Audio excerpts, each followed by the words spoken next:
but I didn't allow myself to stay in victim mode. And that's what I love about these guys on my podcast is that like they've been in victim mode, but they've been in victor mode. They've been in victim to victim, back to victor. They've lived it.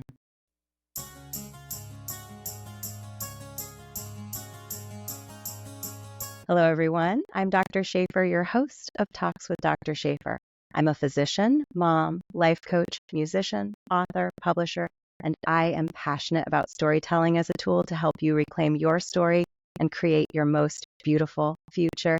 Today, I'm so excited to have a wonderful, inspiring guest herself, Gina Casazza. She is a stand-up comedian, speaker, actress, and author of the book, You Really, Truly Do Belong. Gina, I'm so excited to have you on the show and to share your story with us. Thank you so much for having me. The pleasure is all ours. Now, Gina, tell me, we were talking before we came on air for the show about how, I think we're both women who are doer of all the things. And having the opportunity to have researched, your career, you do so much. You make films, you write books, you have your own podcast, some mindset lessons from the field. Tell me, what is driving you? Where did this creativity come from? How did you get a start in this field? It's so interesting because as you were giving your intro and who you are, I was like, my gosh, we have so much in common. Like, it's just, I feel like you can relate when I say like, I just I just like living life. I have this idea and I just execute it. And that's what it is. Like I decided to write a book and I wrote a book. But so many of us decide to do something and then we fall out, or we don't get to it. And I've come to realize, and I learned this when I was young, that life is fleeting. You're not here on this earth forever. And our time is the most valuable thing. And I said to myself the other day, like, you get this question all the time when you're younger and throughout life, where people are like, what superpower would you want? And then I realized it's time. Like, I think I want to be able to control time. I want to be able to pause it, stop, rewind, fast forward. Like, what a gift. And it's something that we get on an everyday basis that we don't we abuse, we don't realize that it's such a precious gift. And I really value my time, and I just, have an idea and then I just execute it. Whether I fail or succeed, I experienced it. And that's what life is. Life is one big experience.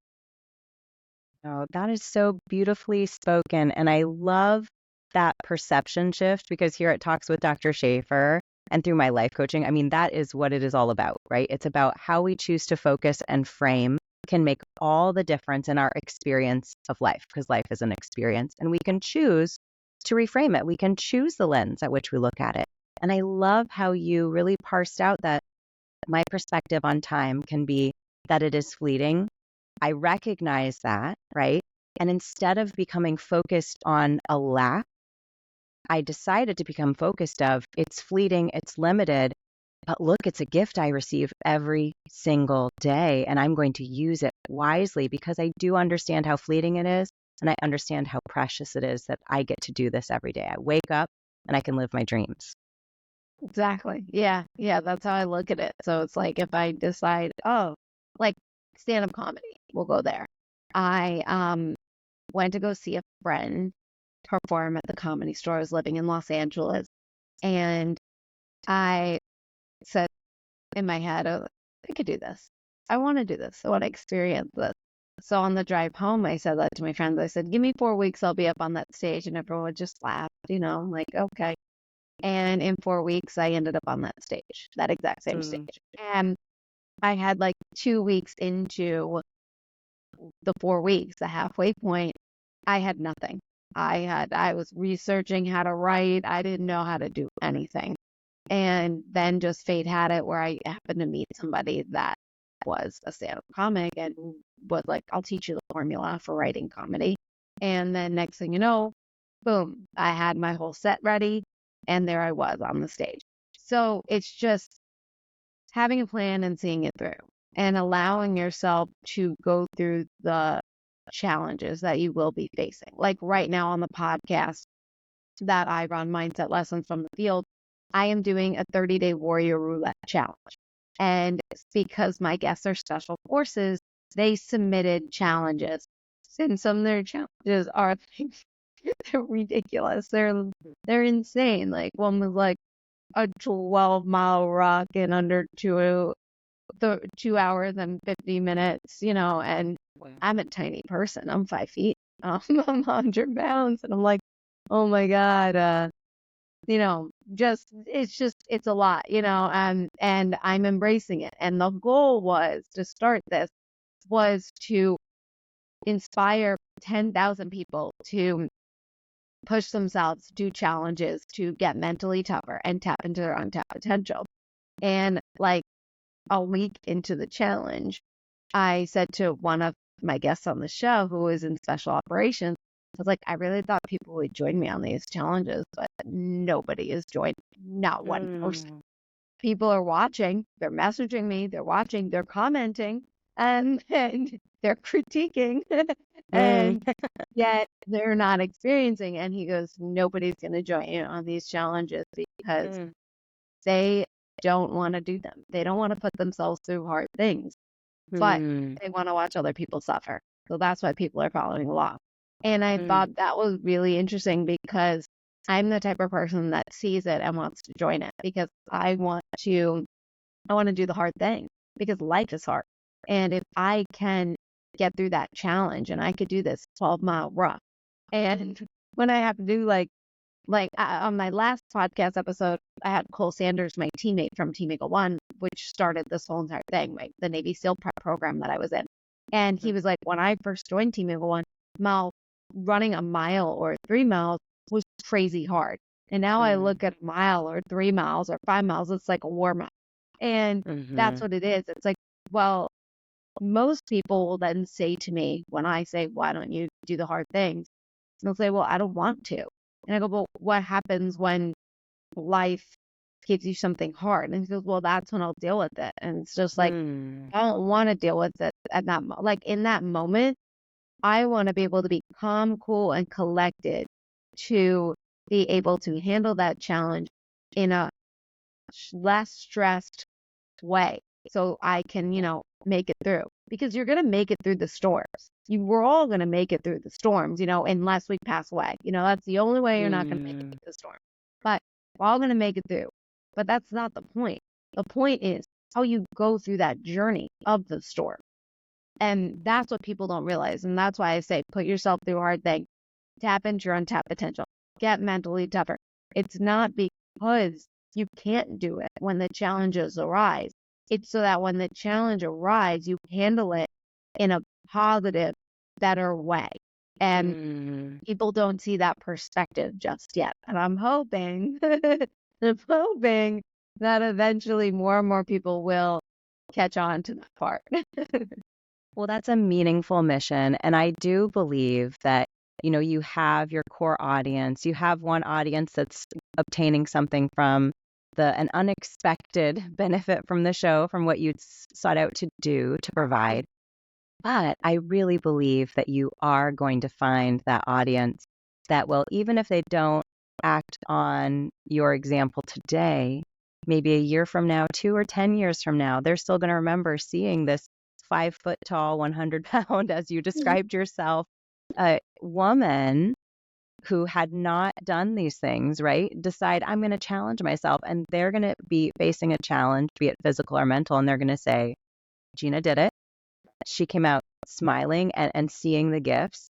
I got to see her go through the challenges, right? We didn't gloss over that part. We got to see the sweat and the tears and the frustrations, but we also saw that we could get through it. We saw that the storm can pass and will pass, and we'll come out the other side with the lessons and a bit stronger. And I want to focus on something you said about just that focus, which is so incredibly important for mindset work, which is really what you're doing. When we focus on something, we find it. And you described your experience of when I set out to become a stand-up comedian in 4 weeks, you did two really important things. You set a timeline, you set a goal. It was an actionable goal, it was something you could do. And then you set your focus, right? You focused on it. You committed to creating those habits every day. Even when it got challenging, you were 50% through your time window to achieve the goal, and you weren't where you wanted to be. But because you maintained your focus, you didn't go backwards into, I want to be a comedian, but I've not been a comedian before and I don't know what I'm doing. Instead, you focused forward. I want to be a comedian. I've never done it before, but I know I can find resources. Because you believed you could find resources and do it, you found them. And that's the importance of focus, because you will find what you're focused on. 100%. And I think another thing too is to be grounded in reality. And sometimes I'm not. Mm. I'm a little delusional, because I am thinking like my stand-up comedy set needs to be like Kevin Hart. Like the Kevin Hart's first stand-up comedy set was not Kevin Hart today. And that's the thing. It's so easy to compare yourself and to say, hey, I'm going to be an author. I'm going to be a comic. I'm going to be a filmmaker. And, you have to understand that like your project is going to be great to you and, as it should be. But, give yourself that grace of learning. Give yourself that grace of, the period that, hey, I'm a beginner, and my teacher teaches me this all the time because he's like, you're in year 2 of business, like year 2, that's first grade or second grade, and you have to meet yourself where you are and not, go straight. And that's my thing is sometimes I'm just like, I need to be here. Like my business isn't growing fast enough or this isn't happening. And it's like, no, no, no, it's all happening. But you have to realize like where you're starting and you're starting from zero. Like, I had no comedy experience before I was a stand-up comic. My family does not find me funny in any way, shape, or form. So it was just like, and same thing with being an author. It was not in the cards. I had no idea. And then I trained in this Navy SEAL program and I discovered what belonging really meant, like the true meaning of belonging, not just a, Mm. Webster's definition. And I was like, I need to write this book for 7-year-old me to Mm. know and understand the meaning of belonging. Because if I had it at 7, social issues, awkward moments, feeling out of place and lonely that plagued me and paralyzed me wouldn't have, I'm assuming from this message that I just recently learned because I just experienced it at 31, whereas it would have been really nice to experience as I was growing up. So Mm. I then went out and wrote the book. But the thing was, is I didn't, then sometimes I tell people like do research, but also like take steps forward. Because if I would have done the research to really know how hard it is to write a book and the lengths that it took and all the steps and money and stuff, I probably wouldn't have done it. And that's another thing. That's with the delusional confidence. It's like it'll all come together. Like I'll find the money somehow, I'll learn along the way. And yeah, it was super frustrating. And yeah, I made a lot of mistakes and stuff, but that's the best part. It's like, well, now I'm in year 2. I'm going on my second book now.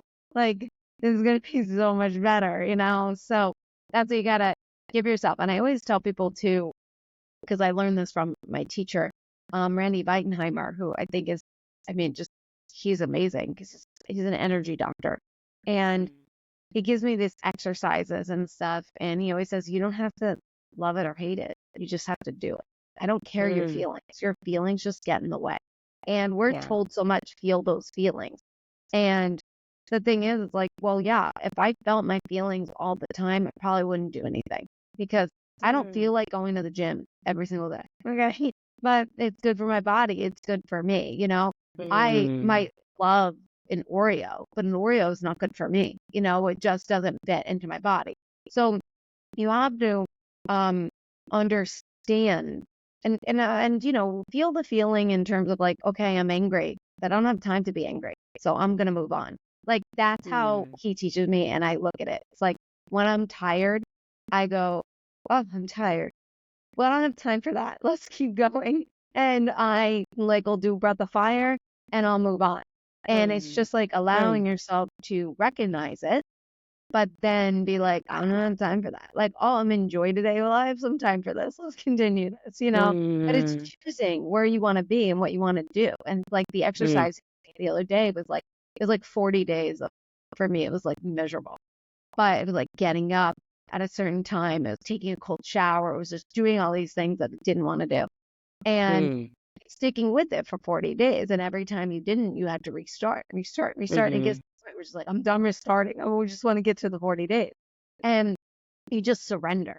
And that's what we forget to do. mm, We just forget to surrender because, like, again, you don't have to love or hate it. You just have to do it. And there's going to be the mm, process along the way that you're not going to like in terms of being an author, writing. I'm sure there's in everything that you do, there is a part that you might not like, whether it's accounting, doing the books, maybe it's, editing the videos or something like that. But it's like, again, you don't have to love it or hate it. You just have to do it because that's what's going to help mm, you. mm. I find it so intriguing, and a word that was coming up for me was resistance. So, and what I was perceiving, because we all have a different perception of the things we hear, what I was perceiving was less so emotions, right? Basically, less so pushing the emotions away and kind of questioning the premise of, is it emotions or is it resistance? Am I resisting new habits? Am I resisting discomfort? Because that's a normal human response. When my goals are actually a step beyond, to 5 steps beyond where I am. And to reach my goal, I can't go over it. I can't go under it. I have to go through it. I have to go to it if I want to reach my goal. And facing the fears, the limiting beliefs, the discomfort of breaking the old habits that aren't serving us and moving through them and building new ones. And so we're allowed to feel what we feel about that experience because it's scary. It's uncomfortable. It's new. People don't necessarily love new things. We do. We love novelty, but we also love the familiar. And that's what keeps us stuck in habits and stuck in environments that don't serve us. So, really focusing on the goal and allowing that to buoy us up and kind of push us, motivate, and propel us through those old habits, through those fears, I think is really important. And that's really what I'm hearing you communicate about these tough challenges that you're forcing yourself to go through, to say, I'm creating these data points that tell me what I can do, that tell me, even if something's uncomfortable, I can do it anyways because my goal is the most important thing to me. And that is not abandoning yourself and your emotions, but it's really focusing on what you truly want. And I love that intention that you have with that. Yeah, it's like I get a lot of critiques of when people watch videos of me training in the Navy SEAL prep program that I was in. They're like, you're never going to be a Navy SEAL. You are not very good. You can't do a pull up. And the thing is, because I show the struggle, I show Mm, that I can do a pull up. I can now, but at the time I couldn't. And now I'm at 4 and I show that growth and that journey. And the thing is, because they see Navy SEAL, they're just assuming I'm training to be a Navy SEAL. No, that's not it. Training to be mentally and physically tougher, to be mm, emotionally tough, spiritually, all those things. And like Nick Lavery said on the podcast, he said, when you say you want to be a Green Beret, there's a cost to that. mm, And you have to go through it. Like, if you want to be a Green Beret and you say you want it, well, this is the cost and this is what you got to do to get to it. So, quitting isn't an option because then you won't get to it. And you have to go through these trials. You have to go through the hard stuff. That's why the training is so tough because you have to want it more than anything else. And that's the thing in life. It's like, well, if you want to experience life and you want to do some things, you're going to life. And like he said, too, he said, life is either you're in a storm or you're moving on to the next storm. And also, we have different ways of reacting to storms. You know, there's so many different storms in life where I have a family member that's a reactor. So the mm, slightest thing becomes the biggest storm, right? Whereas for me, like I am a laugher. Like I just laugh and see what happens. And I remember when I lost my hearing, I was 21 when I went deaf in my left ear. 100% deaf. And I said, you have like 2 days to wallow. It was a Friday. And then I said, you have the weekend to be in this victim mode. Why me? All this stuff. And then on Monday we go to battle. We're gonna go to war. And we're gonna work on getting the hearing back. And it took me 10 years and I regained a majority of my hearing, which they said could never happen, could never be. And the thing is that like I was ready to go to war and it was a 10-year battle and it was a struggle every single time. But I didn't allow myself to stay in victim mode. And that's what I love about these guys on my podcast is that like they've been in victim mode, but they've been in victor mode. They've been in victim to victor to victim, back to victor. They've lived it.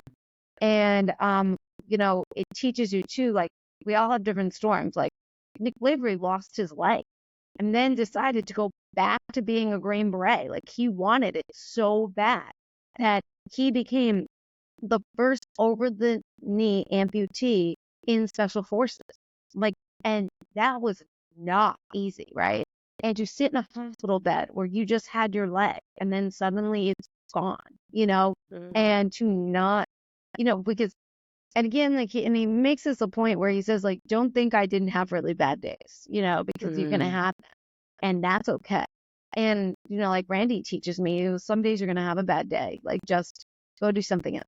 Just call it a day, go do something else, and just get after it another day. And we have to learn that. And the best way to teach yourself by putting yourself through these challenges, by getting up every single day at the same time for 40 days, by doing things that you don't want to do. You're controlling you because I control me and not my feelings, not my emotions. When I want to go to the gym, I go to the gym. It doesn't matter if I don't want to go to the gym. It doesn't matter if I don't feel like it. Well, I control me, so all that goes away. But it took me a really long time to get there. You don't just wake up overnight and be like, I'm going to take control of me. It's like, like I can control me. It's like you have to go through these trials and tribulations, and that's what these challenges are all about.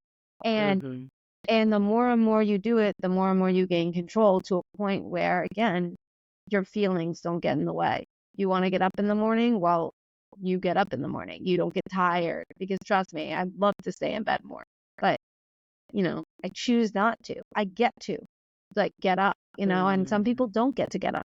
And you have to see that. You have to be able to see the gratitude in your life. Words, language is so important in how we perceive our environment, right? Living is an experience, and we can modify how we interact with the world through our language, through our framing of what we experience. And so we can be in bed and be, kind of tired. Hopefully we got at least 6 to 8 hours of sleep. So we're, functionable and we're safe. And we maybe just would rather stay in bed. But no, we've made this promise to ourselves that we're going to do this for 30 days. And we want to create this data point. Now, sometimes we do slide back and that's okay. It's not all over. We can start again tomorrow.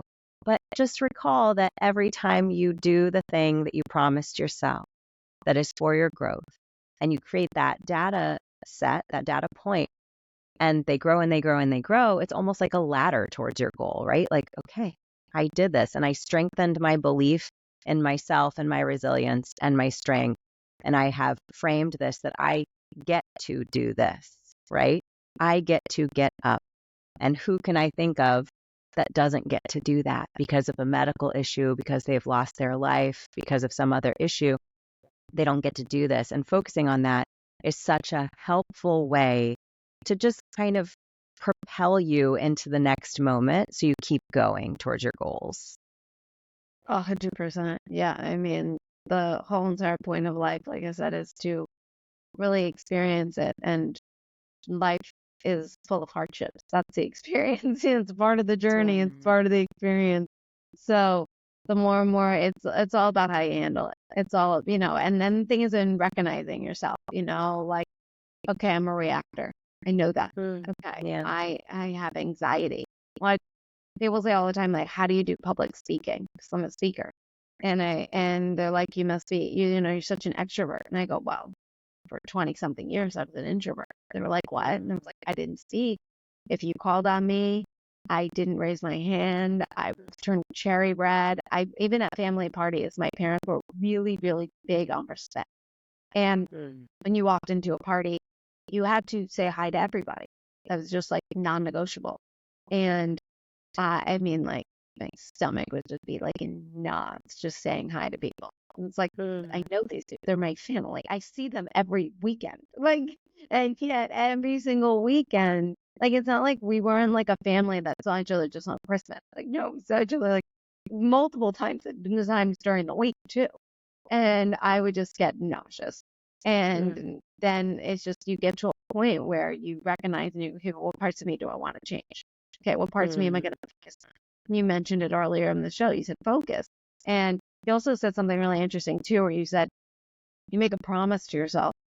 And that's very important because if you can't show up for you, if you're going to let yourself down with promises, you're going to do it to everybody else. Okay. And it's really important to show up for yourself. Like when I wrote my children's book, I said to my Team Eagle One, I said, you guys taught me the meaning of belonging. It was my last day of training, Team Eagle One. And it was a Sunday. And I said, I'm going to go to the desert tomorrow, Monday. I went to Joshua Tree. I said, I'm going to write my children's book. I'm going to write the book on belonging. And I did that night, that day, Monday, 4 hours, wrote the whole entire book. And I called my friend and I read it to her and I go, what do you think? And she goes, I love it. And I go, excellent. I'm going to write I'm going to publish this. I'm going to make it a children's book. Like, that's it. And then I took the steps to do it. And the thing is that like, I'm a person of action because you tell me like, hey, we're going to do this podcast Wednesday, 9:15. I'm showing up. I'm going to be here for it. Like, someone says, hey, we're going to go meet for coffee, 10 a.m. Well, I'm going to be there no matter what, like traffic, this, that, like I'm going to be there. So the more and more you can show up for yourself, the more and more you're going to show up for the world. And also you're opening up doors to the universe where you're like, I control me. Like no matter what you throw at me, I'm going to make it, because sometimes the universe just isn't on your side because that's what it throws things at you. It's going to throw challenges your way and test you and be like, do you really want this? Are you really going to make it there? And the key is I control me. I've done all this work to control me. So I know that no matter what you throw at me, make me deaf, whatever you want to do, like I'm going to get there. And that's the thing is like, how many times you give up on yourself? How many times you show up you not show up when you say you're going to be somewhere? How many times you cancel? And yeah, sometimes life, just like I said, we going to have a bad day where you're like, I can't, you won this round. However, you need But to not win the more, war. Yeah. Hmm. And that's the thing. And that was a really, really good point that you made. The promises that you make to yourself. How good are you at keeping them? And that's such an empowering message that you have. And I want to discuss also how that relates to work you're doing, not only with your book, but just to empower young readers. Tell me about Empower Lit. When Powerlit's my nonprofit I moved to South Carolina and I grew up in New York, moved to LA, and then decided to leave LA a couple of years ago. And I was figuring out where I wanted to go and I decided South Carolina. And when I recently moved here and found out that the education system is very poor. It's very, very poor education system. And I don't mean just I don't money. I mean it's just it's not like the other states I've lived in. And I think New York probably has one of the top education programs in the country. I mean, my public school had a planetarium and like an Olympic-sized swimming pool. So it's a public school. So it was amazing, and then you come here and they like don't do author visits. They're like, we don't see value in it. They don't have a budget for it. The teachers are exhausted and they don't want to do the extra work to bring people in. And I was like, there's so much value in bringing in speakers to your school. Like we've had multiple speakers throughout my years of school. Like throughout a year, like we had like 3 speakers. And I remember many of them, Shel Silverstein came to my school. And, there was so much of an impact that they do because you're not listening to the teacher. The kids aren't listening to the teachers. The kids aren't listening to the parents because they're an everyday person, but they're listening to the speaker and they have such an impact and those author visits. And I was like, you know what? I'm going to start a nonprofit. I'm going to start a nonprofit to show you guys the value that speakers and authors bring to impact kids, to be more confident in school and to build their self-esteem, because it's not just about the grades, right? It's about their self-esteem, their self-worth, their confidence. That's what's going to get them to succeed in life. That's what's going to get them to dare to try, and dare to Mm, fail. And yeah. that's what it is. They're either raising kids to work at McDonald's or own McDonald's. That's what it is. And and we want to own it. So Mm, I decided to do this nonprofit. And then another thing that I do, and I just started, well, it's a brand new nonprofit, but one of the programs that I'm starting is the kids. I'm taking a couple of students and they're going to come out with their own book. So I'm going to help them essentially build a business, because being an author is a business. mm-hmm. Um, a lot of people don't like, I was talking to somebody the other day online and they were like, oh, why don't you donate your book here and donate your book there? And they wanted me to donate like 100 copies. And I was just like, I'm happy to donate a book, but I'm in the money making business and I'll give it to you wholesale. But this is my livelihood. This is how I put food on the table. And I want to teach these students the same thing. Like, you don't have to be 18, 20, 40, 60 to write a book. You can do it now. Yeah. In 5th grade, in 6th grade, so they're going to be working with an editor. They're going to be collaborating with the illustrator. And the illustrator, I was thinking about having a high schooler. So now they're going to have a portfolio for college, Mm-hmm. or if they don't want to go to college and just start their own business, they're going to have a portfolio for themselves. So I am teaching them the business aspect and the creative aspect to succeed in life and to come out with a product and something that they're proud of and all that stuff. So that's one part of it. And then obviously the other part I mentioned was going to the schools and doing those author visits and those speaking events to impact the kids and build self-esteem and self-worth and confidence, which also correlates to them coming out with the book, the kids that get that opportunity. So that's what it is. It's all about empowering kids to you know go beyond and tap into that. It's all about tapping into that untapped potential. We're not sitting on the couch. We are Yeah. getting out there in the world and tackling it all face on. Yeah, and it's about empowerment. I love the work you're doing. So I have a children's literature publishing house as well called Little House of Dreams Publishing, and I work with young children to give them a voice. And I was inspired, you were inspired by a feeling of the resources not being adequate and wanting to find a way to marry your gifts through writing and your experiences, and then encourage other young authors. So I was going through a challenging time in my life. I was going through a very difficult divorce. And the thing is, your kids are going through that at the same time as you are. And my oldest was at a delicate age. And what we did was she and I, that wasn't the year that her family was going through this structural change. That was the year that she wrote her first book, right?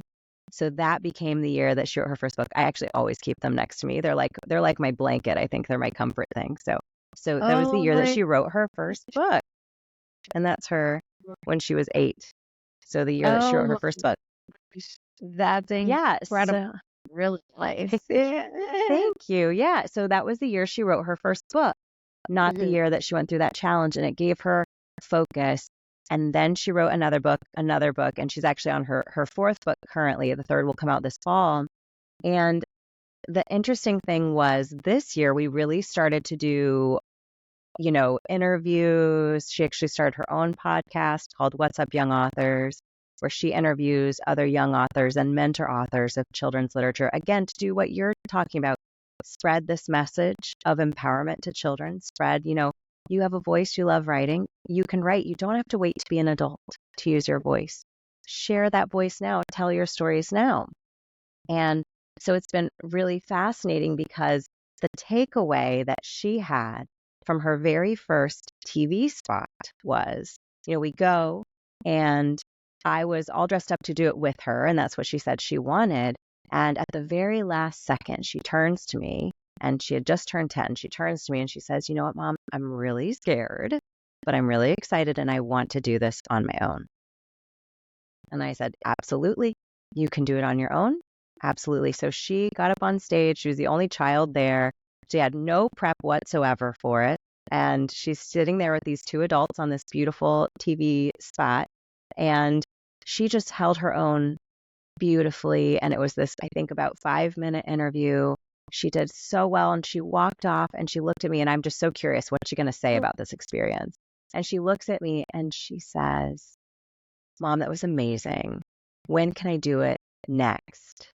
Like, when's the next time I can be on TV to talk again?" And I was just floored that here's this 10-year-old youngster who, isn't always the confident person in the room, isn't always the extroverted person in the room, but she saw her power in that moment. And every time she goes on TV, every time she goes as a podcast a guest, she always refers back to this empowerment. She always literally uses the words that other young authors need to feel the power that they truly have, and that writing books is an excellent way to do so, and she encourages other young authors.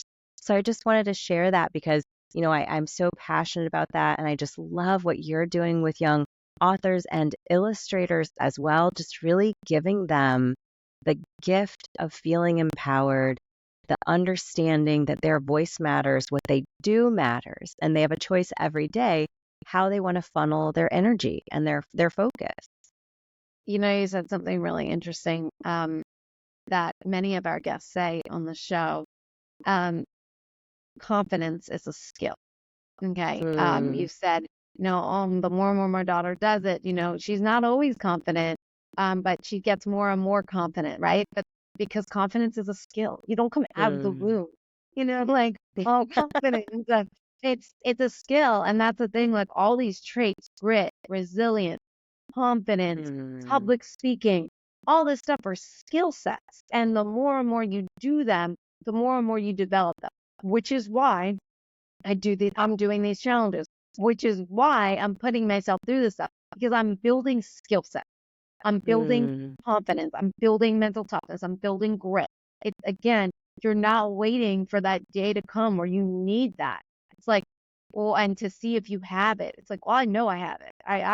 I've done enough of these to know, like, I have enough grit to get me through that challenge, way more easily. Like Jason Redman was just on the show, the Navy SEAL. He was in the hospital, his face, he got a bullet to the face and had reconstructive surgery and all this stuff. And he said, you'd be surprised. People think that was the hardest thing I've ever went through, but it wasn't. It was right before that. He ended up, he had a leadership issue, and he ended up having to work his way up back to being a leader. And he made a bad call and all this stuff happened. And then he ended up having to work his way back up. And he goes, and I got to a point where my team trusted me, and I did it. I built it back up from my lowest point. And then boom, bullet to the face, lying in the hospital. And he was like, I realized because I just went through the lowest point of my life and came back from that, I know I could get back to this. And when he was laying in the hospital bed, and he was overhearing people, and they were saying how sorry they felt and all this stuff. And he had his wife write he took a piece of paper, like I don't know what they're called, the cardboard type papers, and wrote this letter. And he was like, to everyone that's coming in here, this is a place of positivity. Don't feel sorry for me. Like I did what I did in a job that I love, for the people that I love, fighting for the country that I love. And I have no regrets, and I do it all over again. And so if you're going to come in here, you're going to be positive. You're going to, and that is a whole, again, you don't just all of a sudden become that positive. It's like, well, I went through all these trials and tribulations to know, like, this is the person I like being, the positive person. I've been the victim. I've been in negativity, but that's not the skill set that I've been cultivating. I've been cultivating the positivity. I've been cultivating the confidence, the grit, the mental toughness. So I just want to point that out because what you said was really, she's like, she's not always confident. Well, the more and more she does it, she just radiates confidence all the more and more because that's all she's developing. Exactly. Oh, I love that. And I love, again, words are so important. And you know that you're an author, you're a speaker, right? Our words are so powerful. And to say that you are cultivating your confidence, you are cultivating a positive outlook and environment, we have choices. Now we only control ourselves, but that's a lot.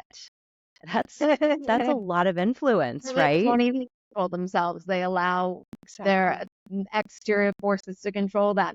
They allow their emotions and feelings to control them.